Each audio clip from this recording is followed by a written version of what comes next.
আমি কিচ্ছা বলছি না, মুসনাদ আহমদের 2324 নম্বর হাদিস, হযরত আব্দুল্লাহ ইবনে আব্বাস থেকে বর্ণিত। আমার নবী জান্নাতে ঢোকার পর বলে, মান হাযা, হে জিবরাইল, এটা কার আওয়াজ? কণ্ঠটা তো চিনা চিনি লাগতেছে। ফাকালা, জিবরাইল বললেন, হাযা বেলালুন, ইয়া রাসূলুল্লাহ, এটা আপনার প্রিয় সাহাবী বেলালের কণ্ঠের ধ্বনি। আমার নবী মেরাজ থেকে আসার পরে বেলালকে বললেন, কদ আফলাহা বেলালুন, ও বেলাল, তুমি সফল কাম হয়েছো। একটু জোরে বলেন সুবহানাল্লাহ। বেলাল, তুমি তো সফল হয়ে গেছো বেলাল। আমার নবী জান্নাতের ভিতরে ঢোকার পরে আরেকজন সাহাবীর কণ্ঠের কোরআন তেলাওয়াতের আওয়াজ শুনলেন। তার নাম হচ্ছে হারেসা ইবনে নোমান রাদিয়াল্লাহু তাআলা। এ বাবা, তার কণ্ঠের আওয়াজ শুনে আমার নবী বললেন, এই কণ্ঠটা তো আমার পরিচিত মনে হচ্ছে। আমার নবীর এই প্রশ্নের জবাবে জিবরাইল বলে, ইয়া রাসূলুল্লাহ, এটা আপনার প্রিয় সাহাবী হযরতে হারেসা ইবনে নোমানের কণ্ঠ। এ বাবা, তারা হয়তো দুনিয়ার জমিনে তখন, কিন্তু তাদের রূহানি পাওয়ার, তাদের আওয়াজকে জান্নাত পর্যন্ত পৌঁছায় দিয়েছে। যেরকম আল্লাহু আকবার। এ বাবা, বেলাল যখন আযান দিত, মদিনার একটা জায়গায় আযান দিত, মদিনার অলি গলিতে আশেপাশে মানুষ জমিতে কাজ করত, খেতে খামারে কাজ করত, দুম্বা চড়াইতো মদিনার দূরবর্তী জায়গায়। বেলালের কণ্ঠের আওয়াজের এমন পাওয়ার ছিল, আজানের ধ্বনি মদিনার গোটা এরিয়ায় চলে যেত। আর আজকে 500 ওয়ার্ডের মাইক দিয়ে আজান দেয় আপনাদের মুয়াজ্জিন, এক গ্রামের আজান আর এক গ্রামে শোনা যায় না। তখন এখানে ঠিক কিনা? মুয়াজ্জিনের আওয়াজ তার থেকে পরের বাইকে শোনা যায় না, 2-3টা বাড়ি পর। আর বেলালের কণ্ঠের আওয়াজ, তার কণ্ঠের আওয়াজে ছিল রুহানি পাওয়ার। কথা কোন এখানে ঠিক কিনা?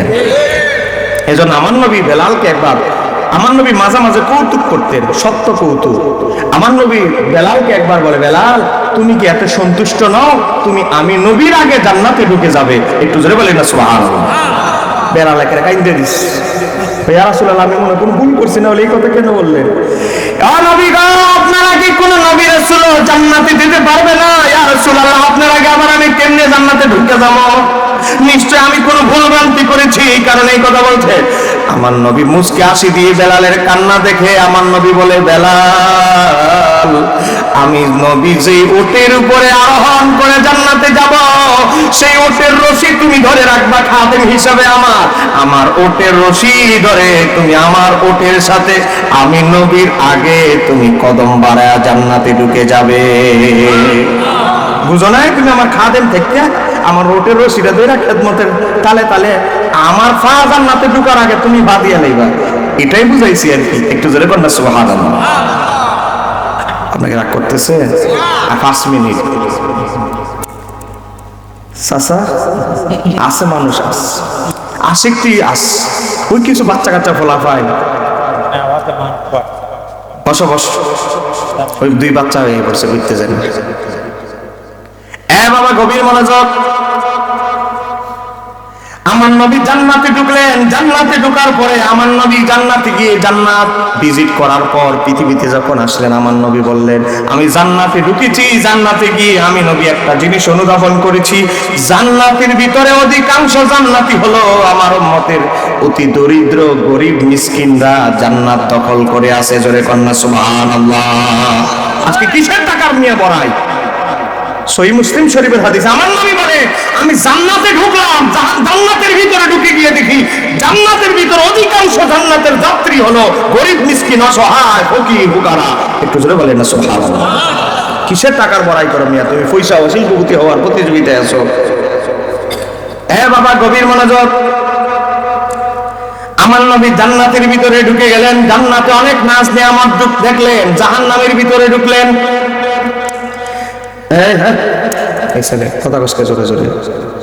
আমার নবী জাহান্নামের ভিতরে ঢুকলেন। আমার নবী জাহান্নামের ভিতরে যাওয়ার পরে আমার নবী জাহান্নামের ভিতরে গিয়ে দেখে, জাহান্নামের মধ্যে পুরুষের সংখ্যা যদি হয় 1 গুণ, মহিলাদের সংখ্যা হইল 2 গুণ। আমার নবী বলে, জাহান্নামের মধ্যে 3 ভাগের 2 ভাগ সদস্য হচ্ছে নারী। বলেন, তারা কে? নারী। ঘুমাই গেছেন নি? বলেন, জাহান্নামের মধ্যে 3 ভাগের 2 ভাগ যাত্রী হলো কি? নারী। বলেন, 3 ভাগের 2 ভাগ হলো কি? মহিলারা জাহান্নাম পড়ে আসছে। এই কথা বলার পর মহিলা সাহাবিয়ারা বলতে লাগলো, ইয়া রাসূলুল্লাহ, নবী গো, জাহান্নামের ভিতরে মহিলারা বেশি বেশি কেন যাবে? আমার নবী বললেন, দুইটা কারণে মহিলারা জাহান্নামে ভরে যাচ্ছে। দুইটা কারণে। এক নাম্বার হলো তারা স্বামীর প্রতি বেশি অকৃতজ্ঞ। স্বামী যদি 6 বার 5টা ঈদের দামি কাপড় কিনা দিছে, একবার যদি কম দামি কিনা দেয়, তুমি কবে কিনা দিছো দামি কাপড়, এবার আবার দামি কাপড় কিনা দিবা? হ্যাঁ, থামা তোমার কথা। আপনাদের সোনারও ঘটনা, আমাদের চট্টগ্রামের কথা কইতেছি, আছে না নাই? একবার যদি এসকম বেশকম হয়, 5 বারের সব শেষ। আমাদের এলাকার মহাবন্ধা বাড়িটা মনে করেন না যে হুজুরের কি হুজুর দাওয়াতি সাঙ্গ বিরুদ্ধে বাস করতেছে। আপনাদের সোনারগড়ের কথা কইতেছি না, চট্টগ্রামের কথা কইতেছি। আমার নবী বলে মহিলারা বেশি বেশি জাহান্নামে যাবে স্বামীর প্রতি অকৃতজ্ঞতার কারণে।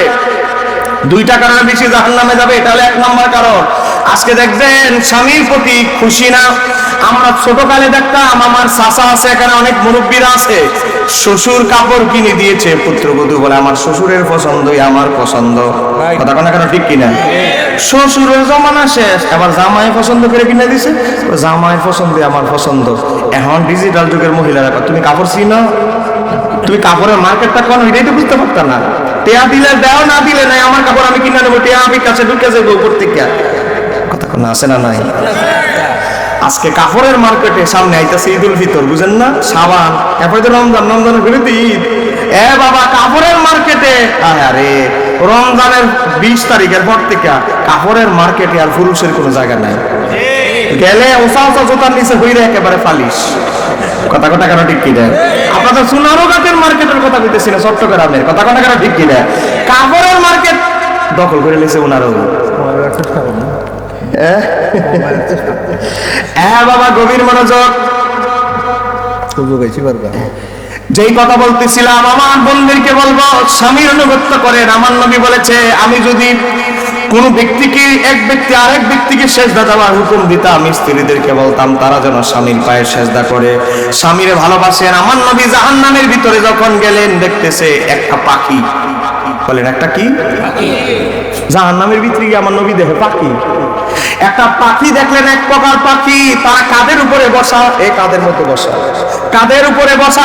মহিলারা, গ্রামের নাম কি? পশ্চিম শঙ্কলা নাকি দক্ষিণ? আচ্ছা যাক, দক্ষিণ। আমার দক্ষিণ শঙ্কলা গ্রামের মা বোনেরা শোনেন, ঘুমাই গেলে আবার ডাক দিতেছি। আমার দক্ষিণ শঙ্কলা গ্রামের মা বোনেরা মনোযোগ দিয়ে শোনে।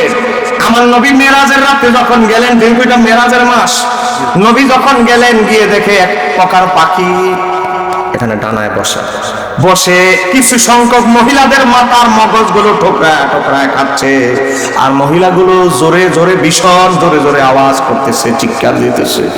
আমার নবী বলে মাথার মগজগুলো যখন খাওয়া শেষ, মাথা মগজে কিছু নাই মাথার ভিতরে, আবার মাথাটা পূর্ণ হয়ে যায়, আবার মাথার মগজগুলো টুকরা টুকরা খেতে থাকে। আমার নবী বললেন, জিব্রাইল, ও জিব্রাইল, এই মহিলারা কারা? তারা কি অপরাধ করেছে দুনিয়াতে? ওই ইয়া রাসূলুল্লাহ, তারা হচ্ছে ওই মহিলা, ওই সম্প্রদায়, ওই মহিলারা এই কাজ করেছে। এই মহিলারা হলো ওই মহিলা যারা দুনিয়াতে স্বামীকে মানসিক নির্যাতন করত, মানসিক এমন ভাবে নির্যাতন করত, যন্ত্রণা দিত। এই কারণে আমার আল্লাহ তাদের আযাবটা মাথার ভিতরে ফিটিং করেছে। এইভাবে তাদের আযাব চলতে থাকবে। আমার মহিলারা, আপনারা স্বামীকে অন্তত মানসিক শান্তি দেওয়ার চেষ্টা করেন। আপনার স্বামী হাড় ভাঙা পরিশ্রম করে, এই ক্ষেত থেকে এসেছে, দোকান থেকে এসেছে, গার্মেন্টস থেকে এসেছে, বিভিন্ন জায়গা থেকে এসেছে, আসছে গরমকাল, ঘেমে গেছে। আসসালামু আলাইকুম ওয়া রাহমাতুল্লাহ। আল্লাহ আল্লাহ আল্লাহ, আপনি তো একদম ঘেমে গেছেন, তাড়াতাড়ি আসেন, কাপড়টা পাল্টান, আপনার জন্য আমি একটু শরবত বানিয়ে দিচ্ছি, আপনি একটু ফ্রেশ হন, আমি গরম গরম খাবার বানাচ্ছি আপনার জন্য, গরম খাবার খেলে ভালো লাগবে। এটা হচ্ছে একটা উত্তম স্ত্রীর বৈশিষ্ট্য। কথা কোন গান ঠিক কিনা? না, আমি বলছি না, আমার নবী বলছে, নাসাই শরীফের 32-31 নম্বর হাদিস। আর কিছু মহিলা আছে, স্বামী ঘরের দরজা দাঁড়াইতে দেরি, চেহারাটা ফেসারের মতো করতে দেরি নেই। এত তাড়াতাড়ি বলছেন কেন? আরেকটা আধা ঘন্টা হলে হয়ে যায় না? বাচ্চা কাচ্চার মেলে কি ভাগ কি এত তাড়াতাড়ি হয়ে যায়? ভাগ একবার করে দেখেন না। বেচারা কয় খাবার নাই, দেরিতে খামো, ভাষণ শুরু হয়ে গেছে ঘরের দরজার সামনে। কথা কথা কন না কেন? আছে না নাই? আপনাদের সুনারও কাটেন না, আমি চট্টগ্রামের কথা বলতেছি, আছে না নাই? এ বাবা, শাশুড়ির সাথে মনোমালিন্য হয়েছে, বেচারা এদিকের থেকে কাজ করে এসেছে, ঘরের দরজায় দাঁড়াইছে, ফোন নামিয়ে গেছো না কেন? তো কি হয়েছে, কি হয়েছে, ঘটনা কি? সালাম তো। আরে সালাম, সালাম আবার দিব সালাম? তাড়াতাড়ি আসো, তাড়াতাড়ি আমার বিদায় করো। তো কি হয়েছে? রাত্রি কোটা ভুল করে ফেলছি, বাপের বাড়ি চলে যাবো, তুমি আসো না, এদিকে আসি নাই, রওনা দেই নাই। ঘটনা কি? তোমার মা